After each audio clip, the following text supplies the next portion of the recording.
चक्र चिहन अर बरन जात अर पात नहंजे रूप रंग अर रेख पेख को कहना सक्त के अचल मूरत अनुभव प्रकाश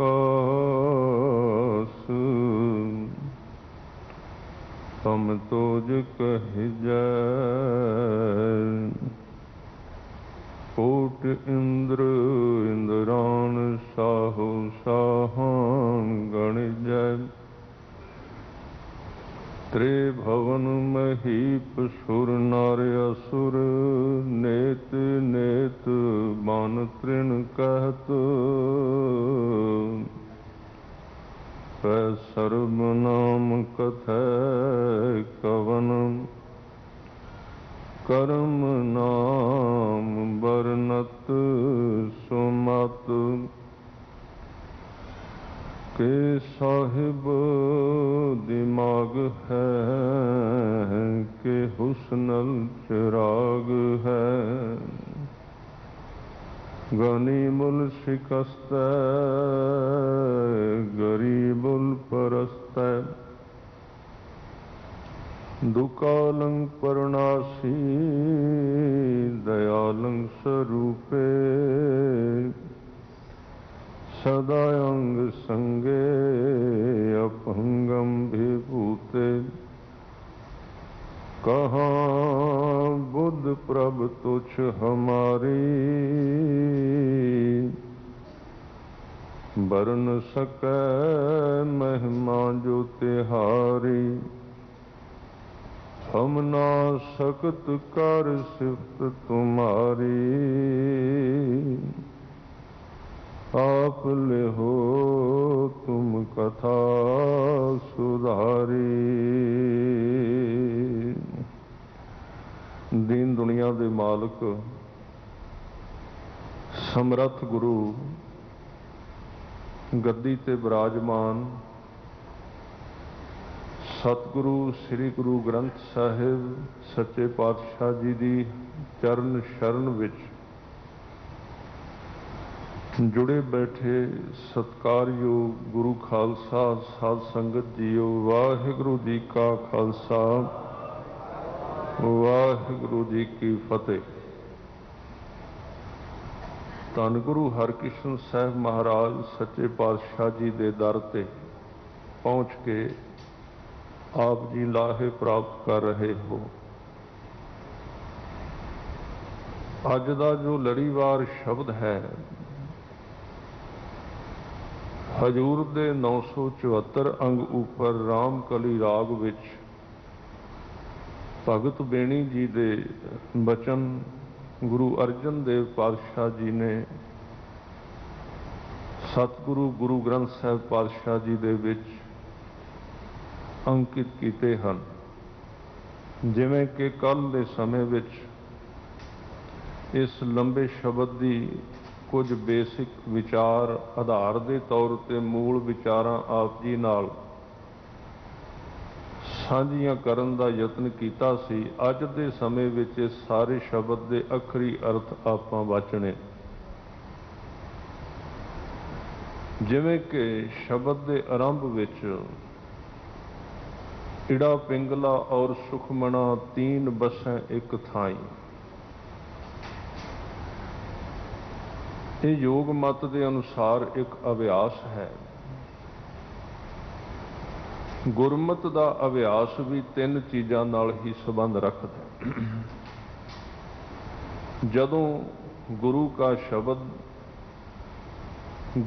सिख की सुरत नाल दोवें एक हुंदे ने उदों तीजी चीज़ पैदा हुंदी है आनंद।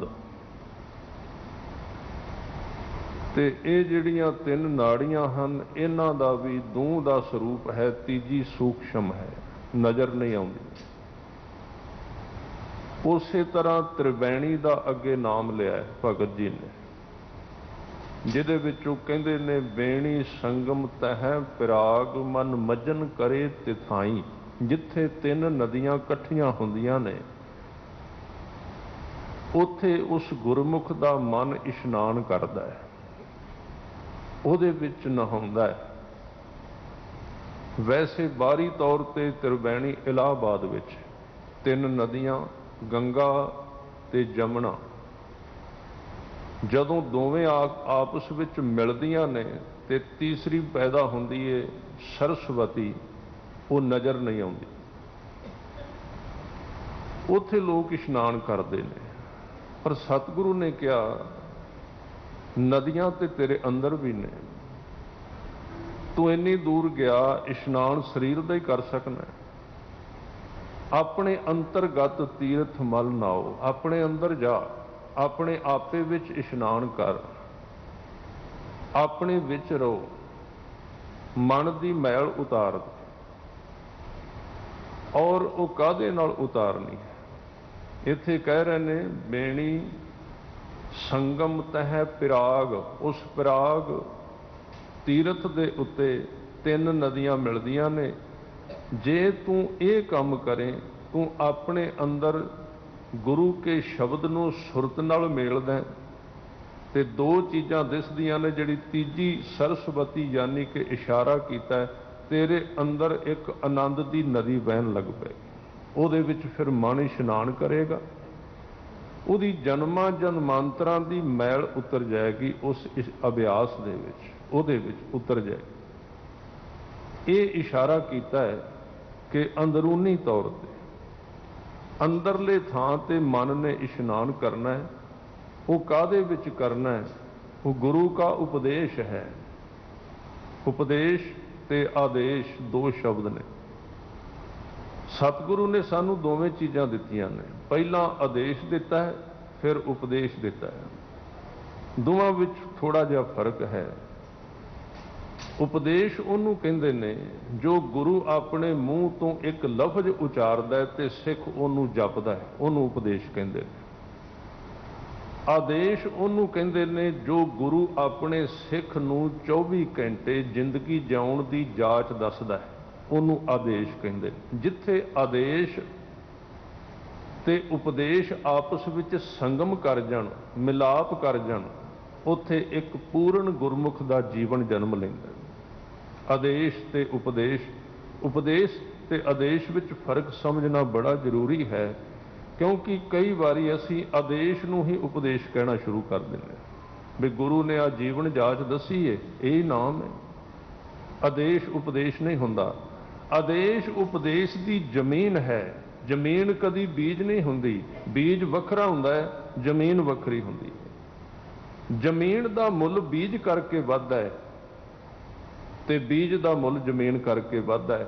ਉਪਦੇਸ਼ ਉਦੋਂ ਸਫਲ ਹੁੰਦਾ ਹੈ ਜਦੋਂ ਸਿੱਖ ਗੁਰੂ ਦਾ ਆਦੇਸ਼ ਮੰਨਦਾ ਹੈ, ਤੇ ਜੇ ਕੱਲਾ ਆਦੇਸ਼ ਤੇ ਮੰਨੀ ਜਾਏ, ਉਪਦੇਸ਼ ਨਾ ਜਪੇ, ਗੁਰੂ ਕੇ ਸ਼ਬਦ ਦਾ ਜਾਪ ਨਾ ਕਰੇ, ਜ਼ਮੀਨ ਤੇ ਬੜੀ ਸੋਹਣੀ ਬਣ ਜਾਂਦੀ ਹੈ, ਉੱਗਦਾ ਉਹਦੇ ਵਿੱਚ ਕੱਖ ਵੀ ਨਹੀਂ। ਮੈਂ ਆਪ ਜੀ ਨੂੰ ਇੱਕ ਉਦਾਹਰਨ ਦੇ ਦਿਆਂ ਕਿ ਉਪਦੇਸ਼ ਦੇ ਅਰਥ ਜਪਣਾ ਹੈ, ਉਪਦੇਸ਼ ਦਾ ਸੰਬੰਧ ਸਮਝਣ ਨਾਲ ਕੋਈ ਨਹੀਂ ਹੈ। ਆਪ ਜੀ ਧੰਨ ਗੁਰੂ ਰਾਮਦਾਸ ਪਾਤਸ਼ਾਹ ਜੀ ਦਾ ਇੱਕ ਬਚਨ ਪੜ੍ਹਦੇ ਹੋ, ਗੁਰ ਸਤਿਗੁਰ ਕਾ ਜੋ ਸਿੱਖ ਅਖਾਏ, ਸੋ ਭਲਕੇ ਉਠ ਹਰ ਨਾਮ ਧਿਆਵੈ, ਉਦਮ ਕਰੇ ਭਲਕੇ ਪ੍ਰਭਾਤੀ, ਇਸ਼ਨਾਨ ਕਰੈ ਅੰਮ੍ਰਿਤਸਰ ਨਾਵੈ। ਇਹਦੇ ਤੋਂ ਅਗਲੀ ਤੁਕ ਜਿਹੜੇ ਸਹਿਜ ਪਾਠ ਕਰਦੇ ਨੇ ਉਹਨਾਂ ਦੀ ਰਸਨਾ ਤੇ ਆ ਗਈ ਹੋਵੇਗੀ, ਉਪਦੇਸ਼ ਗੁਰੂ ਹਰ ਹਰ ਜਪ ਜਾਪੈ। ਇੱਥੇ ਜਪਣ ਦੀ ਗੱਲ ਕੀ, ਉਪਦੇਸ਼ ਜਪਿਆ ਜਾਂਦਾ, ਉਪਦੇਸ਼ ਸਮਝਿਆ ਨਹੀਂ ਜਾਂਦਾ। ਇੱਥੇ ਤੇ ਆ ਕੇ ਧਾਰਮਿਕ ਜਗਿਆਸੂ ਭਟਕ ਜਾਂਦਾ ਹੈ।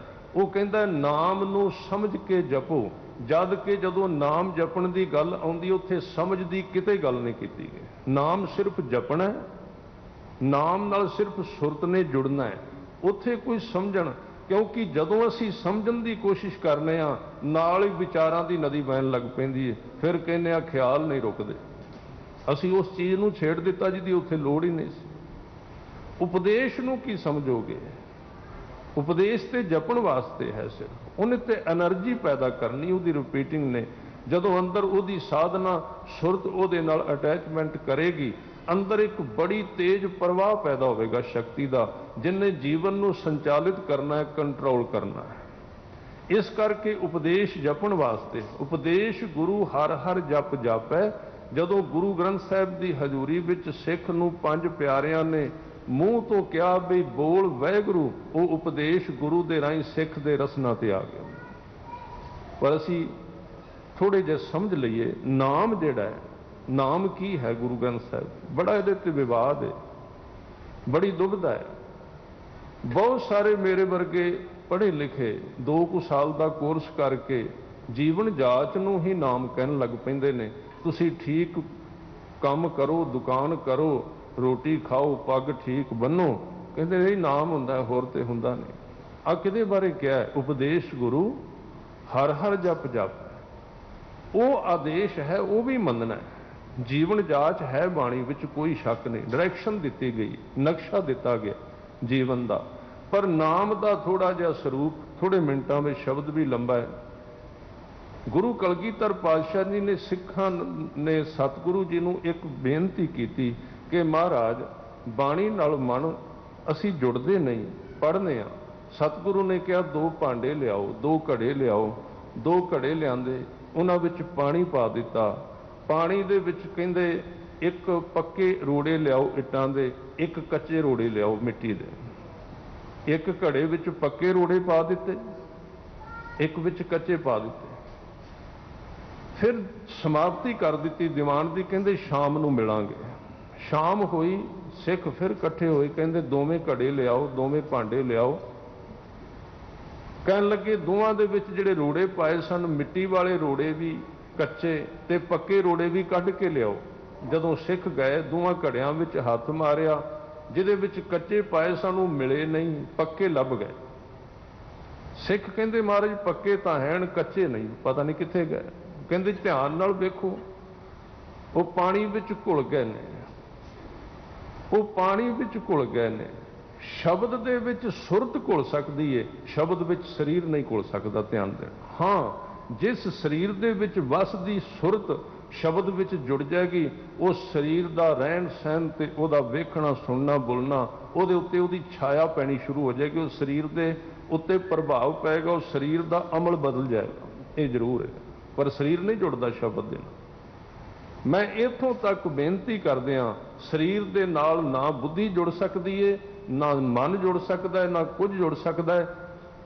शब्द दे नाल बुद्धि भी नहीं जुड़ सकती, शब्द दे नाल मन भी नहीं जुड़ सकता, शब्द दे नाल शरीर भी नहीं जुड़ सकता। शब्द दे नाल सिर्फ ते सिर्फ सुरत जुड़ सकती है। ये 7 प्रकार का नाम है, गुरु ग्रंथ साहिब जी की बाणी विच है।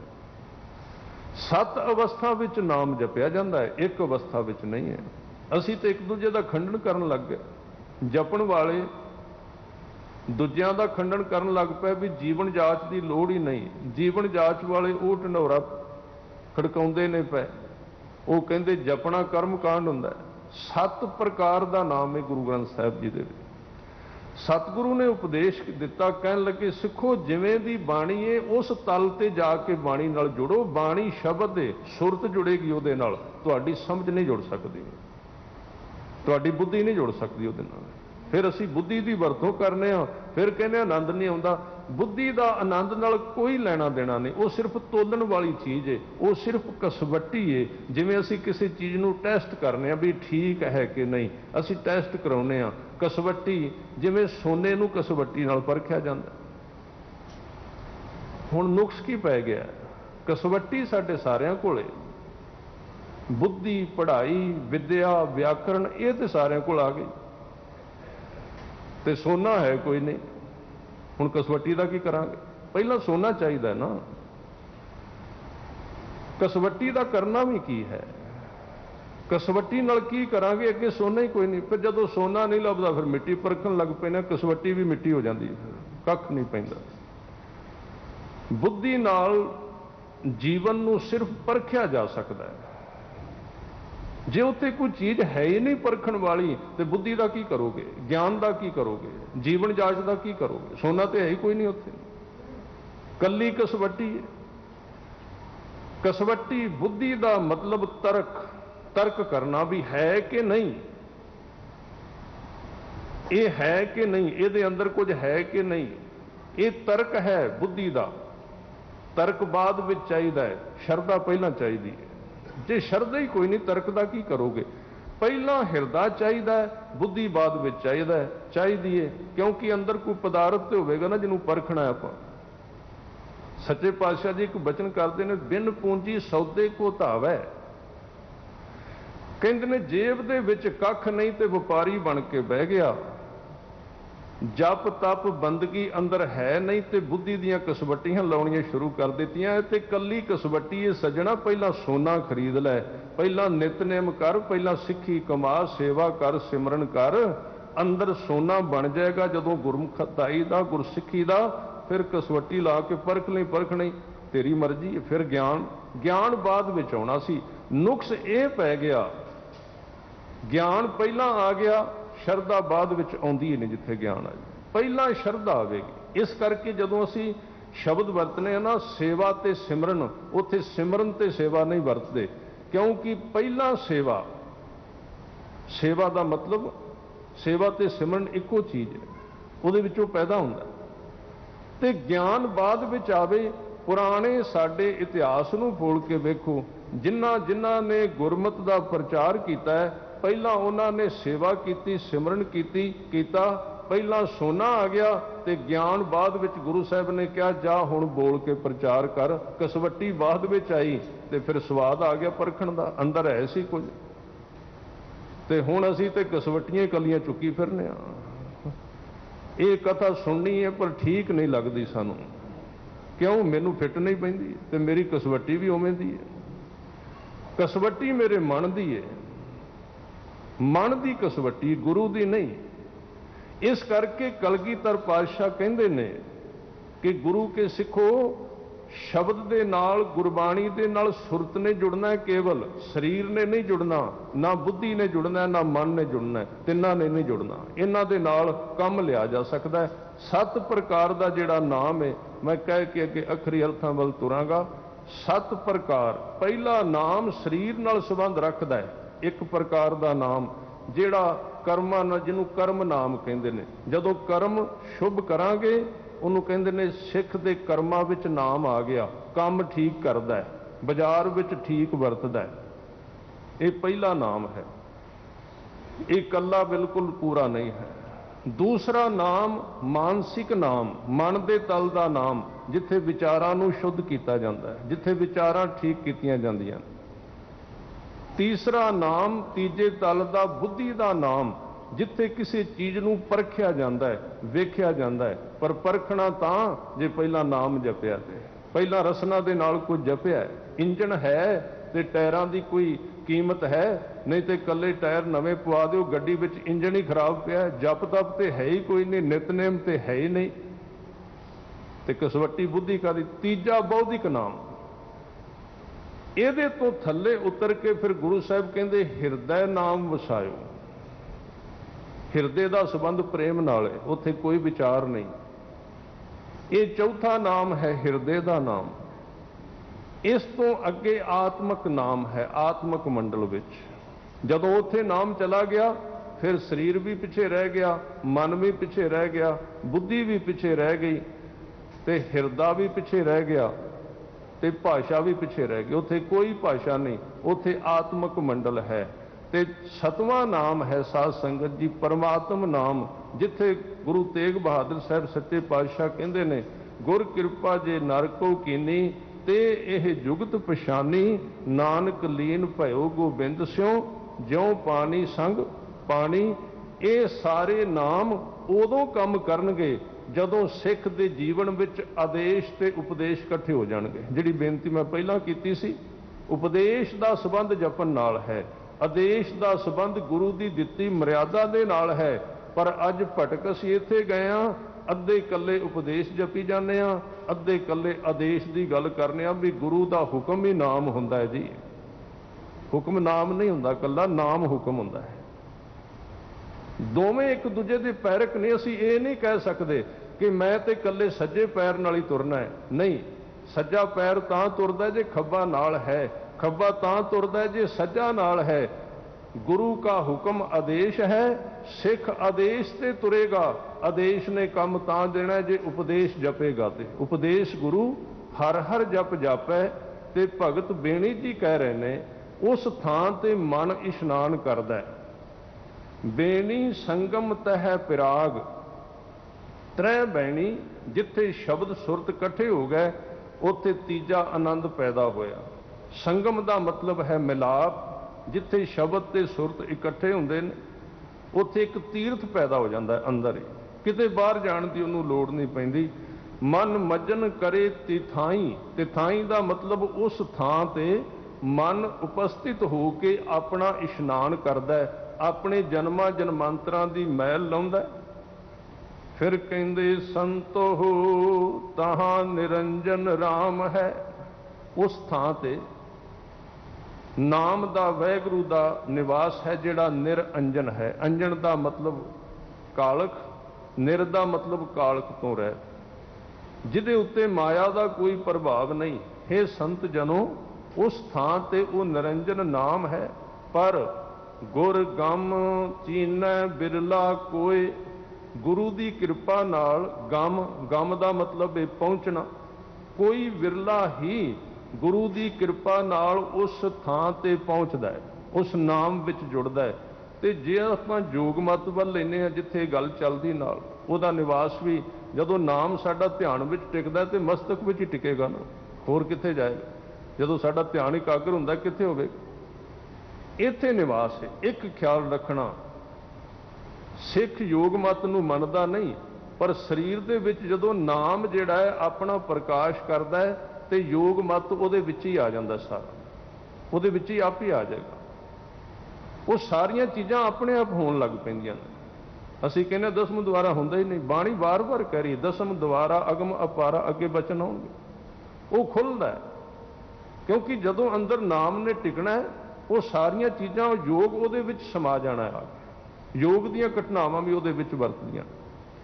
इस करके उत्थे नाम का निवास है, उत्थे टिकाणा है। पर गुरु की कृपा नाल कोई बिरला ही उत्थे पहुँचदा है। कहंदे तहां निरंजन रमैया होए, निरंजन कालख तो रहत, रमैया सारियां विच रमिया होया, उस गुरमुख दे उस 10वें केंद्र विच प्रगट हो जाता है। आपां आनंद साहिब पढ़ने आ, 9 द्वारे प्रगट कीए 10वां गुप्त रखाया, वो अंदर बंद है। साडा शरीर एक कंध वर्गा है, वो जिहड़ा 10वां द्वार है वो इहदा दरवाजा है। अज तक कोई भी बंदा शरीर दे विचों दी होण तो बिना परमात्मा तक कोई नहीं गया, जिन्ने भगत। शरीर दरवाजा है उहदा। इसे करके बाणी दे विच शरीर वास्ते एक शब्द वरत्या देहुरी। देवरी शब्द कित्थों बनिया? देली तो बनिया। देली का मतलब की? दरवाजा। सरदल भई प्राप्त मानुख दे हुरिया। जदों भी कोई मनुख परमात्मा तक गया है, इस देह दे विचों दी गया है, तो वो देह दे विच दरवाजा 10वां उदों खुला है जदों 9 पवित्र हो जाणगे। ये निशानी उहदी 10वें खुले की निशानी की है? उहदी दृष्टि पवित्र हो गई, कन पवित्र हो गए, रसना पवित्र हो गई, विकारां तो रहत हो। शरीर दरवाजा है परमात्मा का। इस दरवाजे तो बिना कोई उहदे तक गया नहीं, तो असीं दरवाजे तो बार बार तुरे फिरने। दरवाजे शरीर दे राही जाना है। इस करके कहंदे उस शरीर दे केंद्र ते जिथे 10म है, उस दरवाजे दे राही तू उस निरंजन नाम नाल जुड़ सकदा है। फिर कहंदे देव स्थान क्या निशानी, परमात्मा दे उस अस्थान की निशानी की है जिथे वो रहिंदा है मनुख दे शरीर विच। उहदी निशानी की? देव दा अर्थ जिहदे विच चानण है। परमात्मा की निशानी है उस थां की? किवें पता लगेगा भी इत्थे उहदा निवास है?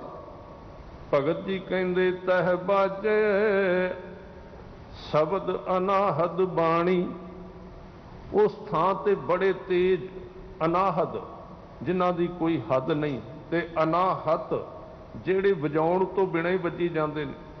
अनाहत बाणी वज रही।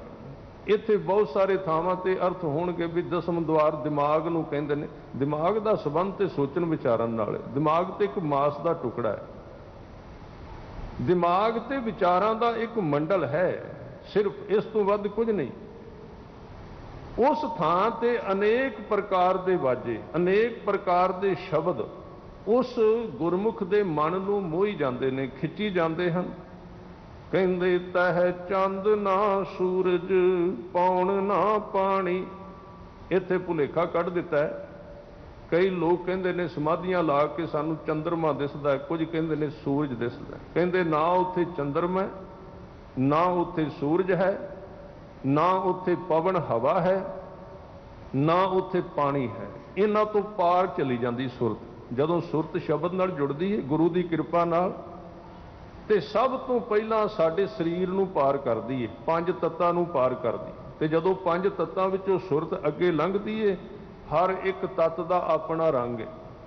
उन्हां रंगां करके उहनूं कई प्रकार दा प्रकाश नज़र आउंदा है, जिहदे भरम दे विच बड़े लोग पै जांदे ने भी परमात्मा दे दर्शन हो गए ने। उहदे तत्तां दे दर्शन ने, शरीर दे दर्शन। जिहड़े पंज तत्त ने, जदों शब्द उन्हां दे विचों सुरत नूं लै के पार लंघदा है, उस वेले वो कई प्रकार के प्रकाश वेखदा मनुख, जिन्हां नूं अजकल बड़े ही लोग ठगी जाल चला के लोकां नूं भरमा के अपने पिछे ला रहे हैं भी आ परमार्थ है, आ नाम है। नहीं, उहदे तत्तां तो पार है। पानी का अपना रंग है, आकाश का अपना रंग है, मिट्टी का अपना रंग है, अग्नि का अपना स्वरूप है। इस तरह सारियां दा अपना अपना प्रभाव है। उस थां ते फिर की है? कहंदे साखी जागी गुरमुख जानी। उस थां ते सुरत जाग पैंदी है ते गुरु के उपदेश नूं सुनना शुरू कर देंदे। वैसे साखी दे अर्थ गहराई विच जाके विद्वानां ने साक्षी कीते ने। साक्षी का मतलब हुंदा है अपने आप नूं आप वेखना, अपने आप नूं आप वेखण लग पैना भी मेरे विच किहड़ा ख्याल आया, मैं की सोच रहा, आप वेखना, सौना ना। उत्थे भी इशारा किया साखी जागी। हुण गुरमुख अंदरों जाग पिया, उहदी सुरत अंदर जद जिवें दा ख्याल आउंदा है उस वेले अपने आप नूं पढ़ लैंदा भी तू की सोच रहा, की विचारां चल रहीआं। साखी जागी गुरमुख जानी। गुरु की कृपा नाल उस अवस्था नूं जान लिया गुरमुख ने। कहंदे उपजै ज्ञान दुरमत छीजै। उस थां ते एक अंदरूनी ज्ञान पैदा हुंदा है, अंदरूनी प्रकाश, जिहदे नाल साडी मति दे विचों दुरमत नाश हो जाती। विकारां दी जिन्नी दुरमत पई हुई अंदर, दुरमत नस है। अंदरों खोटी मत जिहड़ी दुरमत छीजै कमजोर पै गई। अजे दुरमत बलवान है, आपां गुरमत सुनने आ, विचारने आ, गुरमत कमावांगे, पर कोई समा आउंदा है दुरमत भार पा जांदी उत्ते। क्यों? अजे दुरमत नूं असीं शक्ति दित्ती होई। जदों दुरमत छीजै, दुरमत कमजोर पै गई, उहदे तो बाद भगत जी कहंदे अमृत रस गगनंतर भीजै। गगनंतर दा अर्थ, गगन दा अर्थ आकाश, आकाश दा अर्थ मनुख दा सिर, 10वां द्वारा। उस गुरमुख दा सारा ही शरीर, सारा ही जीवन जदों अमृत रस नाल भरिया जांदा, एक मिठास, जिन्हों बाबे फरीद ने आख्या भी ना उन्ना मिठा मझ दा दुध है, ना उन्ना मिठा शहद। एक कोई भी चीज़ां भावें किन्नियां मिठियां ने, पर रब ना पुजन तुध तेरे रस दे बराबर इन्हां विचों कोई भी नहीं। वो रस पैदा हो गया, उहदे नाल गगनंतर भीजै। सारी जिंदगी ने इशनान कर लिया, सारा जीवन भिज गया उहदे नाल रस विच। कहंदे इस कला जो जाने भेओ। एक कला, शब्द की कला इनू कहा गया, इनू शब्द की कला कहंदे। इस कला दा, इस जुगत दा जिन्हां ने भेत लभ लिया गुरु की कृपा दे नाल, भेटै तास परम गुरदेव। भेटै दा अर्थ है मिलना, उन्हां नूं परमात्मा गुरदेव, गुरदेव परम गुरदेव, ओ गुरु, ओ परमात्मा शब्द स्वरूप मिलिया है। दसम द्वारा अगम अपारा परम पुरख की घाटी। भगत जी दसम द्वार की गल कर रहे। दसम द्वार यानी कि जिहड़ा 9 दरवाजियां नूं चलाउंदा है, इहदा जिहड़ा सेंटर है वो दिमाग विच है, सिर विच। जदों 9 दरवाजे गुरु की कृपा दे नाल मर्यादा विच आ जाण, ये कदों खुलदा है? मूंद लिए दरवाजे बाजी वाले अनहद बाजे। जदों 9 दरवाजे साडे जिहड़े 2 अखां 2 नासकां 1 मूँह, अखां की दृष्टि ठीक हो जाए विकारां तो रहत, नासका की वासना खत्म हो जाए अंदरों, ते मूँह की बोल बाणी ते खाना पीना ठीक हो जाए, ते कन्नां दे नाल अपनी उस्तत सुनन की बीमारी हट जाए, ते दूजियां की निंदिया का स्वाद खत्म हो जाए, ये 7 द्वारे हो गए। ते 2 मल मूत्र जिहड़े ने ये अस्थान विकारां तो रहत हो जाण। ये 9 दरवाजे जिदन संजम विच आ गए, वो जीवन की सारी शक्ति 10वें बल बहनी शुरू हो जाती, फिर उन्हें अंदरों खोल देना। उहदी गल कर रहे हैं। दसम द्वारा अगम अपारा, वो अगम है, उहदे तक पहुंचा नहीं जा सकता, गुरु ले जा सकता। अपार है, पार तो रहत है, परम पुरख की घाटी, उहदे विच परम पुरख रहिंदा है। उत्थे वाहिगुरू दा है तो सारे थावां ते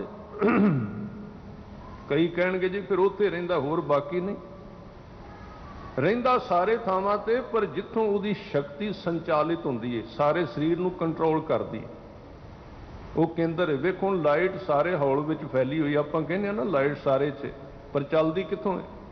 उहदा एक स्विच है, उस स्विच तो ये लाइट आ रही है। उत्थे हथ लगेगा तां इन्हें जकना है, इत्थे बाहर चानण वैसे नहीं होएगा, भावें सारियां कंधां नूं चानण है। रहिंदा वो सारियां ते है, जिन्ना चिर मनुख अपने अंदर उस सेंटर ते ना गया, उन्ना चिर उहदे नाल संबंध नहीं जुड़ सकता। परम पुरख की घाटी, उहदा रस्ता है वो। फिर कहंदे ऊपर हाट, हाट पर आला, आले भीतर थाती। ये सारी स्पष्ट तौर पर सिर का नक्शा दे रहे हैं। आपां कहांगे उदों किहड़ा अल्ट्रासाउंड सी। ऊपर हाट, शरीर के उत्ते एक सिर का हट है। ऊपर हाट, हाट पर आला, उहदे विच एक खाली थां है, उहदे विच एक आला है, एक सुराख है, एक राह है। असीं कहांगे उदों किहड़ा वेख लिया किन्ने? बाणी पढ़ के वेखो। जिहड़ा सिमरन करने वाला बंदा वो अपने शरीर नूं कल्ला बाहरों नहीं वेंदा, वो अंदरों भी वेख लैंदा है। शरीर के कई भेद उहनूं लभणे शुरू हो जांदे। सुनिया जोग जुगत तन भेद, शरीर के भेद लभणगे उहनूं, कित्थे कित्थे की चल रहा सारा कुछ, क्योंकि अंदर चला गया अपने। इस सिर दे उत्ते अंदर एक आला है, एक सेंटर है। आले भीतर थाती, थाती का मतलब है थैली, जिहदे विच नाम का रस भरिया होया, जिहदे विच वो परम वस्तु है, जो दसम दे अंदर जाण तो बाद ही खुलदी। भाई गुरदास जी ने इसकी बहुत व्याख्या की। फिर कहंदे जागत रहे सो कबहू ना सोवै। उत्थे जाके फिर माया की नींद नहीं आउंदी, अज्ञान की नींद नहीं आउंदी। वो गुरमुख सदा ही उत्थे जागदा है। तीन तलोक समाद पलोवै। 3 तलोक, 3 लोक का मतलब 3 प्रकार का समा, भविख ते जिहड़ा लंघिया होया पास्ट गुजर गया, ते वर्तमान आउण वाला समा। मन तिन्ना तो पार चला जाता है, ना भविख बारे कोई ख्याल आउंदा है, ना लंघे हुए बारे कोई ख्याल आउंदा है। जो लंघिया सी वो भी गया, भविख बारे भी गया, तो वर्तमान दे विच समा गई जिंदगी सारी। उत्थे काल नहीं रहिंदा, समा नहीं रहिंदा, समय की अनहोंद है, उत्थे आनंद शुरू होंदा है, ते विचारां तो पार चला जाता मनुख। इस करके कहंदे ने 3 तलोक समाद पलोवै। पलोवै का मतलब समा जाना, उहदे विच समा जांदे ने तिन्ने समय। बीज मंत्र लै हिरदै रहे। गुरु द्वारा बख्शिश किया होया उपदेश बीज मंत्र लैके उहदा सूक्ष्म रूप, अस्थूल नहीं, उत्थे कोई अखर नहीं हैं। बीज मंत्र लै हिरदै रहे। हिरदे विच सुरत टिकी रहिंदी है, प्रेम विच सुरती टिकी रहिंदी है। मनुमा उल्ट सुन मैं गह। मन जिहड़ा है पलट जाता है, संसार वालों पलट के निरंकार वाल मूँह कर लेंदा मन। मनुमा उल्ट सुन, सुन का अर्थ है जिथे विचार कोई नहीं आता। सुन शून्य शब्द तो बनया, जीरो तो। सुन का मतलब जिथे सुन ही सुन है उत्थे कोई विचार आउंदा ही नहीं। विचार दुनिया नूं वेखण दे बावजूद भी विचार नहीं आउंदा ते मन गह, मन उत्थे फड़िया जांदा है अपने आप, वो भज नहीं सकता, दौड़ नहीं सकता। जागत रह ना अलिया भख है, उहदा मन सदा जागदा है। एक तो उन्होंने आलस नहीं व्यापदा, एक वो झूठ नहीं बोलता। अलिया का मतलब झूठ भी है ते आलस भी है। पांचों इंद्री बस कर रख है, पांच ज्ञान इंद्रियां जिहड़ियां ने अपने आप उहदे वस विच आ गईयां, क्योंकि उन्हां दा रस थोथा पै गया। जदों अंदरों नाम का रस पीना शुरू कर दिता, वो सारियां इंद्रियां थोथियां हो गईयां। कौन वेखेगा उन्होंने? फिर मिट्टी कौन खाएगा? जदों प्रशादा छकण नूं मिल गया फिर कौन मिट्टी खाएगा? ये पांच ज्ञान इंद्रियां जिहड़ियां ने ये थोथियां हो गईयां, वस विच आ गईयां। गुर की साखी राखै चीत, उहदे चित्त विच सदा फिर गुरु का उपदेश, गुरु की बख्शिश, नाम सदा ही टिकिया होया। मन तन अर्पै कृष्ण प्रीत, वो अपना मन ते तन कृष्ण की प्रीत विच। कृष्ण का मतलब कृष्णा, कृष्ण का मतलब खिंचना, जिन्हों कोई अपने वल खिंच नहीं सकता। कृष्णा, कृष्ण के अर्थ काला शब्द भी किते काजी कृष्णा होवा, इत्थे कृष्ण के अर्थ ने परमात्मा, जिन्हों माया की खिंच नहीं। ये अर्थ वो जिहड़ा अवतार कृष्ण नाले शब्द का कोई संबंध नहीं।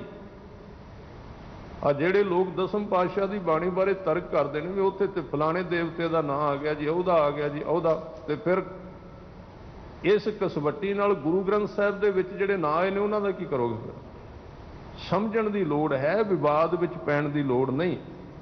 एक अखर दे कई कई अर्थ हुंदे ने। कृष्ण दे अर्थ कृष्ण अवतार भी है, कृष्ण दे अर्थ परमात्मा भी है। इत्थे परमात्मा अर्थ ने कृष्ण दे। कहन लगे कृष्ण विच प्रीत, परमात्मा विच प्रीत पै गई ते मन ते तन उन्हें सौंप दिता है। कर पलव साखा विचारे, कर कर दा अर्थ है हथ, पलव पलव दा अर्थ है पत्ते।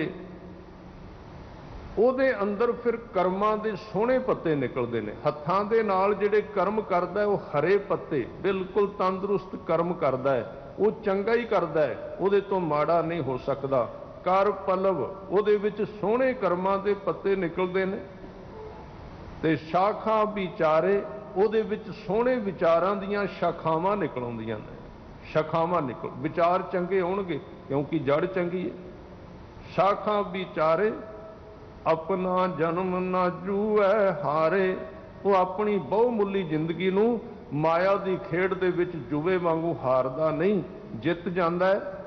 असुर नदी का बंदै मूल, असुर शब्द सुर का मतलब हुंदा है, आपां कहने आ भी रागी ਸਿੰਘਾਂ ने रबाब सुर कर लईए, तबला सुर कर लिया, तो जदों ਉਹਦੇ ਅੱਗੇ ਐੜਾ लग जाता है तो मतलब बेसुर हो गया है। भगत जी कहते असुर नदी, साडे अंदर एक विचारां दी बेसुर नदी बह रही है। बेसुर लगातार पानी आ रहा, विचार ते विचार, विचार ते विचार, रुकते ही नहीं, रुकते ही नहीं, रिपीटिंग हो रही है एक गल दी बार बार। उत्थे जाके उस विचारां दी नदी नूं बन लग जाता है। विचार नहीं आउंदा उत्थे कोई, क्योंकि विचार दे कुछ कारण ने, पहला मैं दस चुका।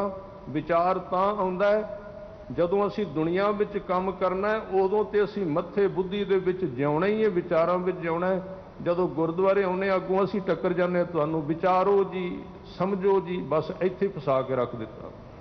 बंदा पहले थक्किया सी बाहरों। सच्चे पातशाह कहंदे विचार भी जरूर, समझ भी जरूर, पर इहनूं विचार ते समझ दी वरतों करके अगे लंघ जिथे भावना ते प्रेम है। ਜਿਹੜਾ ਕਾਂਸ਼ੀ ਦੇ ਬ੍ਰਾਹਮਣਾਂ ਨੇ ਉਦੋਂ ਲੋਕਾਂ ਨੂੰ ਫਸਾ ਦਿੱਤਾ ਸੀ, ਹੁਣ ਆਪਾਂ ਫਸਾ ਦਿੱਤਾ ਉਹਨਾਂ ਨੂੰ, ਬੋਝ ਪਾ ਦਿੱਤਾ। ਗੁਰਦੁਆਰੇ ਆ ਕੇ ਬੰਦੇ ਨੇ ਹੌਲੇ ਜਾ ਕੇ ਹੋਣਾ ਸੀ ਕਿ ਪੰਡ ਬੰਨ ਕੇ ਜਾਣਾ ਸੀ ਸਿਰ ਤੇ ਵਿਚਾਰਾਂ ਦੀ। इत्थे फ्रैश होना सी, अंदर ने शांत होना सी। उत्थे कह रहे ने असुर नदी का बंधा मूल, जिथों विचार निकलते हैं वो सेंटर बनिया गया। विचार आउंदे ही कोई नहीं, विचार तां आउंदे ने क्योंकि उन्होंने बंदे नूं अंदरों आनंद नहीं आउंदा, विचारां विच भटकदा। विचारां नूं विराम मिल गया। सुख मनी सुख अमृत प्रभ नाम, भगत जना कै मन बिसराओ। मन टिक गया उस थां ते। फिर कहंदे पश्चिम फेर चढ़ावै सूर।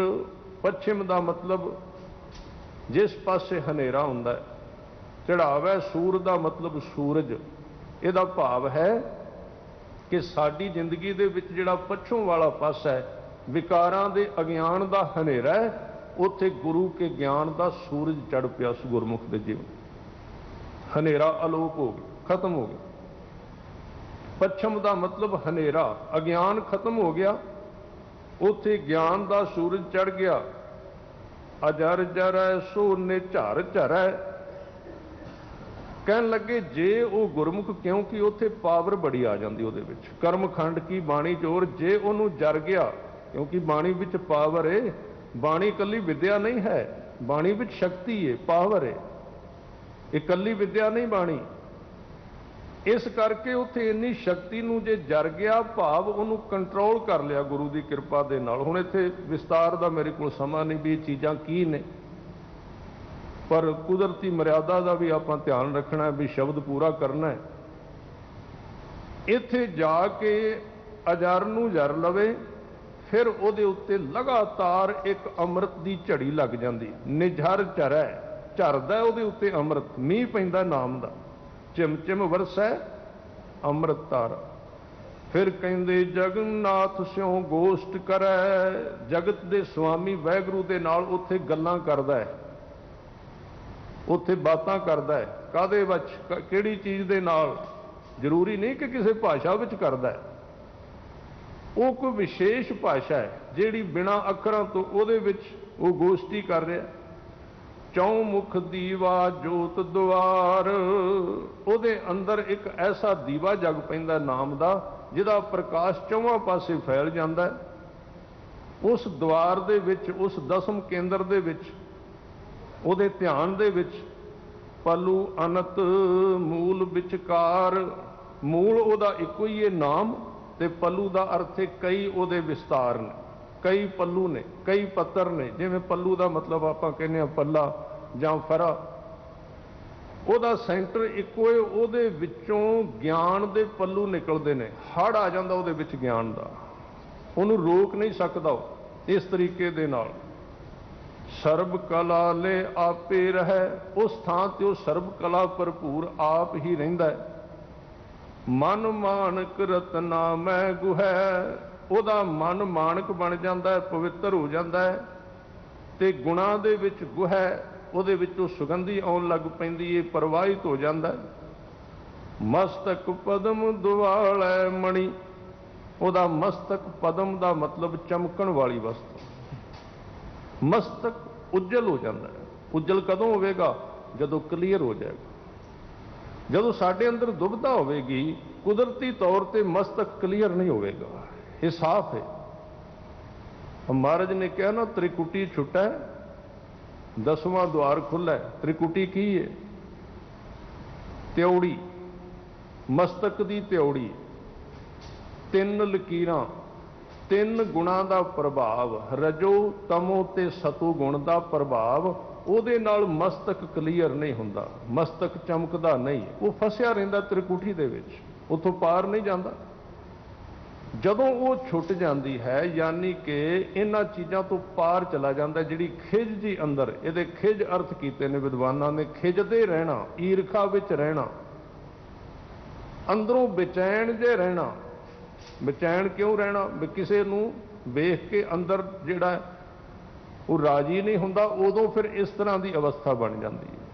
महाराज कहते पर गुरमुख के अंदर जिहड़ा इन्ना विकास पैदा होया है, कहते ने उस वेले मस्तक पदम दुआलै मणि, ਉਹਦਾ मस्तक चमकदा है गुरु के शब्द की रोशनी के नाल। ਤੇ ਦੁਆਲੇ ਉਹਦੇ ਗੁਣਾਂ ਦੀਆਂ ਮਣੀਆਂ ਲੱਗੀਆਂ ਹੋਈਆਂ। ਇੰਨੇ ਸੋਹਣੇ ਗੁਣ ਉਹਦੇ ਵਿੱਚ ਪੈਦਾ ਹੋ ਗਏ, ਆਨੰਦ ਪੈਦਾ ਹੋ ਗਿਆ।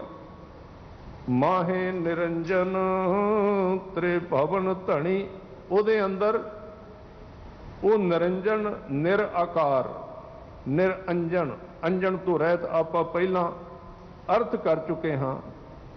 ਉਹ ਧਣੀ ਵਾਹਿਗੁਰੂ ਅਕਾਲ ਪੁਰਖ ਜਿਹੜਾ ਹੈ ਉਹਦੇ ਵਿੱਚ ਪ੍ਰਗਟ ਹੋ ਗਿਆ। ਫਿਰ ਕਹਿੰਦੇ ਪੰਜ ਸ਼ਬਦ ਨਿਰਮਾਇਲ ਬਾਜੇ, ਉਹਦੇ ਅੰਦਰ ਪੰਜ ਸ਼ਬਦ, ਪੰਜ ਤਰ੍ਹਾਂ ਦੀ ਆਵਾਜ਼ ਹੈ। ਆਵਾਜ਼ ਤੇ ਇੱਕੋ ਹੀ ਹੈ ਪਰ ਪੰਜ ਰੂਪ ਧਾਰਨ ਕਰ ਜਾਂਦੀ ਜਦੋਂ ਪੰਜ ਤੱਤਾਂ ਦੇ ਸੂਖਸ਼ਮ ਭਾਗ ਦੇ ਨਾਲ ਉਹਦਾ ਸੰਬੰਧ ਹੁੰਦਾ ਹੈ। ਉਵੇਂ ਦੇ ਪੰਜ ਆਵਾਜ਼ਾਂ ਆਉਣ ਲੱਗ ਪੈਂਦੀਆਂ। ਵੈਸੇ ਇਹਨਾਂ ਦੀ ਗਿਣਤੀ ਕੋਈ ਨਹੀਂ। ਮਹਾਰਾਜ ਕਹਿੰਦੇ ਵਾਜੇ ਤੇਰੇ ਨਾਦ ਅਨੇਕ ਅਸੰਖਾ, ਕੇਤੇ ਤੇਰੇ ਵਾਵਨ ਹਾਰੇ। ਉੱਥੇ ਉਹਦੀ ਉਸਤਤ ਹੋ ਰਹੀ ਉਸ ਦਰ ਦੇ ਉੱਤੇ। ਤਹ ਅਨੇਕ ਰੂਪ ਨੌ ਨਵਨਿਧ ਤਿਸ ਦਾ ਅੰਤ ਨ ਜਾਈ ਪਾਇਆ। ਫਿਰ ਕਹਿੰਦੇ ਢੁਲਕੇ ਚਵਰ ਸ਼ੰਖ ਘਨ ਗਾਜੇ, ਉੱਥੇ ਬੇਪਰਵਾਹੀ ਦਾ ਸ਼ੰਖ ਵੱਜਦਾ ਹੈ। ਬੇਪਰਵਾਹੀ ਦਾ ਸ਼ੰਖ, ਬੇਪਰਵਾਹੀ ਦੇ ਵਾਜੇ ਵੱਜਦੇ ਨੇ। ਉਹ ਦੁਨੀਆ ਐਸੀ ਸਾਧ ਸੰਗਤ ਜੀ, ਕਈ ਵਾਰੀ ਦੁਨੀਆ ਦੇ ਲੋਕ ਕਹਿੰਦੇ ਨੇ ਵੀ ਇਹ ਬੰਦਾ ਹੰਕਾਰੀ ਹੋ ਗਿਆ। ਹੰਕਾਰ ਨਹੀਂ ਹੁੰਦਾ, ਉਹਦੇ ਵਿੱਚ ਪਾਵਰ ਹੀ ਗੁਰੂ ਨੇ ਇੰਨੀ ਭਰ ਦਿੱਤੀ, ਉਹਨੂੰ ਬੇਪਰਵਾਹ ਕਰ ਦਿੱਤਾ ਬਿਲਕੁਲ। ਉਹ ਹੰਕਾਰੀ ਨਹੀਂ ਹੁੰਦਾ। ਹੰਕਾਰੀ ਦੀ ਨਿਸ਼ਾਨੀ ਉਹ ਖੁਸ਼ਾਮਦੀ ਹੋਵੇਗਾ। ਉਹ ਵੇਖੇਗਾ ਜੇ ਮਾੜਾ ਆਇਆ ਉਹਦੇ ਉੱਤੇ ਚੜ ਜਾਏਗਾ, ਤਕੜਾ ਆਇਆ ਉਹਦੇ ਪੈਰਾਂ ਵਿੱਚ ਡਿੱਗ ਪਏਗਾ। ਪਰ ਜਿੱਥੇ ਕਬੀਰ ਸਾਹਿਬ ਨੇ ਉੱਥੇ ਨਹੀਂ ਹੈ। ਉਹ ਲਗਾਤਾਰ ਇੱਕੋ ਜਿਹੇ ਰਹਿੰਦੇ ਨੇ, ਨਾ ਕਿਸੇ ਨਾਲ ਈਰਖਾ ਨਾ ਕਿਸੇ ਨਾਲ ਮੋਹ, ਵਿਚਕਾਰ ਨੇ ਉਹ। ਉੱਥੇ ਉਹਦੇ ਅੰਦਰ ਬੇਪਰਵਾਹੀ ਦੇ ਢੋਲ ਵੱਜਦੇ ਨੇ, ਬੇਪਰਵਾਹੀ ਛਾ ਜਾਂਦੀ ਉਹਦੇ ਜੀਵਨ ਦੇ ਵਿੱਚ। ਉਹ ਈਰਖਾ ਕਿਸੇ ਨਾਲ ਨਹੀਂ ਕਰਦਾ, ਨਾ ਉਹ ਹੰਕਾਰੀ ਏ, ਪਰ ਉਹਦੇ ਜੀਵਨ ਦੀ ਚਾਲ ਮਸਤ ਹੋ ਜਾਂਦੀ ਬੇਪਰਵਾਹੀ। ਉਹ ਕਿਸੇ ਦਾ ਰੱਬ ਤੋਂ ਬਿਨਾਂ ਖੁਸ਼ਾਮਦੀ ਨਹੀਂ ਬਣਦਾ, ਉਹਦੇ ਵਿੱਚ ਇਹ ਗੁਣ ਆ ਜਾਂਦਾ। ਫਿਰ ਕਹਿੰਦੇ ਨੇ ਦਲ ਮਲ ਦੈਂਤੋਂ ਗੁਰਮੁਖ ਗਿਆਨ, ਉਸ ਅਵਸਥਾ ਵਿੱਚ ਜਾ ਕੇ ਗੁਰਮੁਖ ਨੇ ਗੁਰੂ ਦੀ ਕਿਰਪਾ ਦੇ ਨਾਲ, ਕਿਉਂਕਿ ਗੁਰਮੁਖ ਦਾ ਅਰਥ ਹੁੰਦਾ ਗੁਰੂ ਦਾ ਮੂੰਹ, ਜਿਹਨੂੰ ਗੁਰੂ ਨੇ ਆਪਣਾ ਮੂੰਹ ਬਣਾ ਲਿਆ। ਜਿਵੇਂ ਗੁਰੂ ਅੰਗਦ ਦੇਵ ਪਾਤਸ਼ਾਹ ਜੀ ਨੂੰ ਅੰਗਦ ਬਣਾਇਆ, ਗੁਰੂ ਨਾਨਕ ਦੇਵ ਪਾਤਸ਼ਾਹ ਨੇ ਕਹਿਣ ਲੱਗੇ ਲੈਣਿਆ ਤੂੰ ਮੇਰਾ ਅੰਗ ਹੈ। ਅੰਗ ਦਾ ਮਤਲਬ ਕੀ ਹੁੰਦਾ? ਸਾਡਾ ਹੱਥ ਹੈ, ਸਾਡਾ ਅੰਗ ਹੈ। ਇਹ ਕਾਹਦੇ ਵਾਸਤੇ ਹੈ? ਇਹਦੇ ਤੋਂ ਅਸੀਂ ਕੰਮ ਲੈਂਦੇ ਹਾਂ। ਗੁਰੂ ਨਾਨਕ ਸਾਹਿਬ ਕਹਿਣ ਲੱਗੇ ਗੁਰੂ ਅੰਗਦ ਦੇਵ ਪਾਤਸ਼ਾਹ ਜੀ ਨੂੰ, ਕਹਿੰਦੇ ਅੱਜ ਤੋਂ ਬਾਅਦ ਤੂੰ ਮੇਰਾ ਅੰਗ ਹੈ, ਮੈਂ ਤੇਰੇ ਤੋਂ ਕੰਮ ਲੈਣਾ ਆਪਣਾ ਜਿਹੜਾ ਮੇਰਾ ਕੰਮ ਸੀ। ਇਸ ਤਰ੍ਹਾਂ ਗੁਰਮੁਖ ਲਫ਼ਜ਼ ਵੀ ਉਹਦੇ ਵਰਗਾ ਹੀ ਹੈ, ਗੁਰੂ ਦਾ ਮੂੰਹ। ਜਿਹਦੀ ਗੁਰੂ ਨੇ, ਗੁਰੂ ਦਾ ਕੰਮ ਹੈ, ਨੌਕਰ ਹੈ, ਉਹਨੂੰ ਕਹਿੰਦੇ ਨੇ। ਗੁਰਮੁਖ ਨੇ ਗੁਰੂ ਦੀ ਕਿਰਪਾ ਦੇ ਨਾਲ ਜਿਹੜੇ ਪੰਜ ਦੈਤ ਸਨ, ਕਾਮ ਕ੍ਰੋਧ ਲੋਭ ਮੋਹ ਹੰਕਾਰ, ਉਹਨਾਂ ਨੂੰ ਦਲ ਮਲ ਦਿੱਤਾ, ਅੰਦਰੋਂ ਖਤਮ ਕਰ ਦਿੱਤਾ, ਵਿਕਾਰ ਖਤਮ ਹੋ ਗਏ ਤੇ ਗਿਆਨ ਦਾ ਪ੍ਰਕਾਸ਼ ਹੋਇਆ। ਕਹਿੰਦੇ ਬੇਣੀ ਜਾਚੈ ਤੇਰਾ ਨਾਮ, ਅਖੀਰ ਤੇ ਆ ਕੇ ਭਗਤ ਜੀ ਨੇ ਗੁਰਮਤ ਦਾ ਜਿਹੜਾ ਭਗਤੀ ਭਾਵਨਾ ਦਾ ਰਸਤਾ ਸੀ, ਯਾਨੀ ਕਿ ਯੋਗ ਮਤ ਤੋਂ ਅਗਲੀ ਅਵਸਥਾ, ਉਸ ਨਾਮ ਦਾ ਜ਼ਿਕਰ ਕਰ ਦਿੱਤਾ ਹੈ ਕਿ ਭਗਤ ਬੇਣੀ ਜੀ ਕਹਿੰਦੇ ਨੇ ਹੇ ਵਾਹਿਗੁਰੂ ਅਕਾਲ ਪੁਰਖ, ਤੇਰੇ ਦਰ ਤੋਂ ਮੈਂ ਇੱਕੋ ਹੀ ਭਿੱਖਿਆ ਮੰਗਣਾ, ਇਹ ਕਿਰਪਾ ਕਰੋ, ਨਾਮ ਦੀ ਦਾਤ ਮੈਨੂੰ ਦਿਓ। ਨਾਮ ਦੇ ਵਿੱਚ ਸਾਰੀਆਂ ਬਰਕਤਾਂ ਨੇ, ਲੋਕ ਪਰਲੋਕ ਦੀਆਂ ਜਿੰਨੀਆਂ ਵੀ ਦਾਤਾਂ ਨੇ, ਉਹ ਸਾਰੀਆਂ ਦੀਆਂ ਸਾਰੀਆਂ ਦਾਤਾਂ ਇਸ ਨਾਮ ਦੇ ਵਿੱਚ ਨੇ। ਸੋ ਇਸ ਲੰਮੇ ਸ਼ਬਦ ਵਿੱਚ ਮੈਂ ਬਹੁਤ ਸ਼ਾਰਟਕਟ ਗਿਆ, ਮੈਨੂੰ ਪਤਾ ਹੈ ਵੀ ਕਈ ਚੀਜ਼ਾਂ ਦੇ ਜ਼ਿਆਦਾ ਵਿਸਤਾਰ ਨਹੀਂ ਕਰ ਸਕਿਆ। ਅੱਗੇ ਗੁਰਮੁਖ ਜਿਹੜੇ ਆਉਣਗੇ ਆਪ ਜੀ ਨੂੰ ਹੋਰ ਕੁਝ ਚੀਜ਼ਾਂ ਜਿਹੜੀਆਂ ਸਮਝਾ ਸਕਣਗੇ। ਭੁੱਲਾਂ ਚੁੱਕਾਂ ਦੀ ਖਿਮਾ। ਸਾਰੇ ਗੁਰਮੁਖ ਪਿਆਰਿਆਂ ਦਾ, ਗੁਰੂ ਕੇ ਵਜ਼ੀਰਾਂ ਦਾ, ਗੁਰੂ ਕੇ ਪ੍ਰਬੰਧਕ ਬੜਾ ਵੱਡਾ ਉਪਰਾਲਾ ਕਰ ਰਹੇ ਨੇ ਗੁਰਮਤ ਨੂੰ, ਸ਼ੁੱਧ ਗਿਆਨ ਨੂੰ ਲੋਕਾਂ ਤੱਕ ਪਹੁੰਚਾਉਣ ਲਈ। ਭਾਈ ਪਰਮਜੀਤ ਸਿੰਘ ਜੀ, ਉਹਨਾਂ ਦੇ ਸਾਥੀ, ਔਰ ਸਾਰੇ ਹੀ ਗੁਰੂ ਕੇ ਵਜ਼ੀਰਾਂ ਦਾ ਬਹੁਤ ਬਹੁਤ ਧੰਨਵਾਦ। ਗੁਰੂ ਹਰਕ੍ਰਿਸ਼ਨ ਸਾਹਿਬ ਜੀ ਕਿਰਪਾ ਕਰਨ, ਆਪਣਾ ਮਿਹਰ ਭਰਿਆ ਹੱਥ ਸਿਰ ਤੇ ਰੱਖਣ। ਭੁੱਲਾਂ ਦੀ ਖਿਮਾ ਜੀ। ਵਾਹਿਗੁਰੂ ਜੀ ਕਾ ਖਾਲਸਾ, ਵਾਹਿਗੁਰੂ ਜੀ ਕੀ ਫਤਿਹ। ਰਾਮ ਕਲੀ ਮਹੱਲਾ ਤੀਜਾ। ਆਨੰਦ ਇੱਕ ਓੰਕਾਰ।